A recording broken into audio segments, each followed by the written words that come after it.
Tak a nyní si tedy ukážeme, jakým způsobem widget přidat na plochu. Tohle to bude snad jediný článek, kde nebude žádná fotka, nechám tam pouze video. Je to z toho důvodu, že jsem tam původně pár fotek chtěl přidat a říct si, to vám bude stačit, ale myslím si, že video oceníte určitě víc. Zároveň si uděláte takovou představu o tom, že to je víceméně ve všech launcherech podobné. Já to ukážu ve dvou, uvidíte, že ten rozdíl není některak velký. Já tady začnu v tom základním, zmáčknu tlačítko volby, vidíte, tadyhle už je možnost widgety, tak na to ťuknu. Načte se mi seznam všech widgetů. Všimněte si toho, že tady ty widgety vidím třeba AIMP, vidím 3, 1, 2, 3.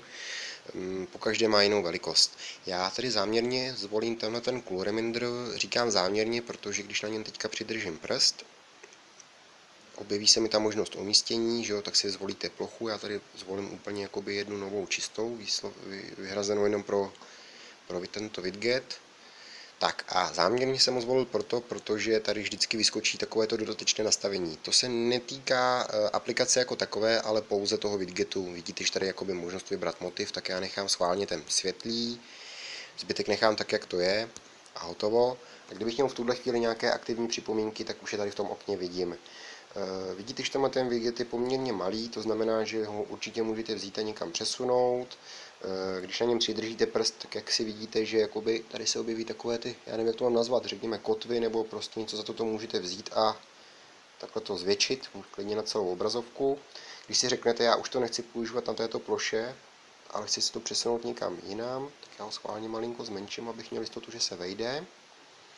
Tak přidržíte na něm, dotknete se ho, přidržíte na něm prst a jenom jakoby potáhnete na kraj k té jiné ploše. Vidíte, že se mi ta plocha automaticky přepne a můžu ho mít tady.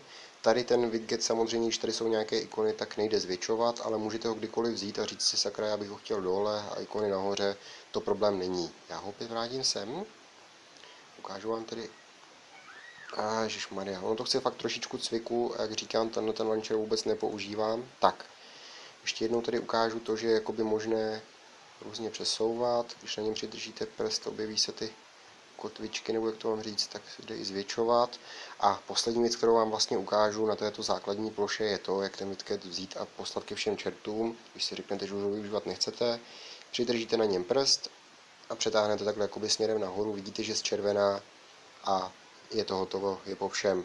Já teďka ještě otevřu nastavení, zvolím si svůj výchozí launcher. Tak. To je rozdíl, co? Uspořádání a podobně, prostě myslím si, že tohle je opravdu výborná věc. Tak, ale to zabíhám. Tady si přepnu na plochu pro widgety, jenom zmíním vlastně i ty moje hodiny, tadyhle na té domácí ploše, to je také widget, jo. Mohl bych ho také kdykoliv změnit nebo ho smazat, ale já jsem s tím spokojený. Tak a tady vlastně to funguje tak, že tady je tlačítko plus, které určitě vidíte, anebo když opět přidržím prst, tak tady prostě vyskočí takováhle nabídka, takže ťuknu na plus widget. Tady si všimněte několika rozdílů, jo. Tam byly AIMP 3 vedle sebe, tadyhle je AIMP a tady v závorce 3x, to znamená, že tady 3x po každé z jinou velikostí a nelistuje se ze strany, ale listuje se jakoby, no, posouváte se směrem dolů. Tak já opět zvolím Cool Reminder, zvolím tento velký. Opět tady dojde k nějaké jakoby výzvě nastavení dodatečného, já teďka schválně ze srandy zvolím tmavý motiv, vrátím se a vidíte, už je tady. A dá se říct, tady jsou úplně všechny možnosti, dá se zvětšovat, dá se přesouvat, tak moment, takhle vzít, držet, táhnout do strany, on to chce trošičku cviku, já to moc často nepoužívám, ale vidíte, že už jsem se tady posunul, jo, předtím jsem byl jakoby tadyhle, teď už jsem úplně na kraji, vidíte tady dole ten ukazatel, já to zkusím vrátit zpátky, chytit, táhnout řepu, tak vidíte, už jsem zase uprostřed a tady to odstranění widgetu vypadá tak, že prostě jenom vezmete a stáhnete dolů, tady se objeví ta ikonka koše. Jenom upozorním, já to schválně budu demonstrovat, když teďka vezmu a přetáhnu dolů a chviličku to podržím, tak drop to uninstall, to znamená, že byste tu aplikaci jako takovou odinstalovali, jo? To tím nedojde jenom k smazání toho widgetu, ale aplikace, takže na to pozor, tohle to mají některé, bych to řekl, widgety ve zvyku. Ale když jakoby jenom vezmete, já teďka zvolím nějaký třeba tenhleten, jakoby přetáhnete dolů, tak on zmizí a žádná výzva k odinstalaci se nezobrazí. Tohle to je individuální u spousty launcherů, takže pozor na to, dělám to záměrně, abych vám to ukázal. Jinak si myslím, že jakoby asi není co vysvětlovat, ono opravdu stačí používat selský rozum.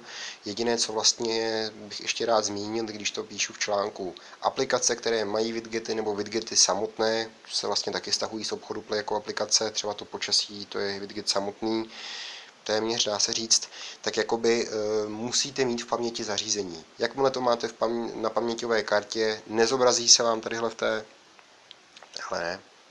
v té nabídce, to jsem zase spustil, tak dělej, to jsem zase spustil správce stránek, tak nezobrazí se tadyhle v té nabídce, jo. Prostě kdybych teďka vzal, já nevím, AIMP a přesunul na paměťovku, tak tady ta možnost jakoby nebude, neuvidím to.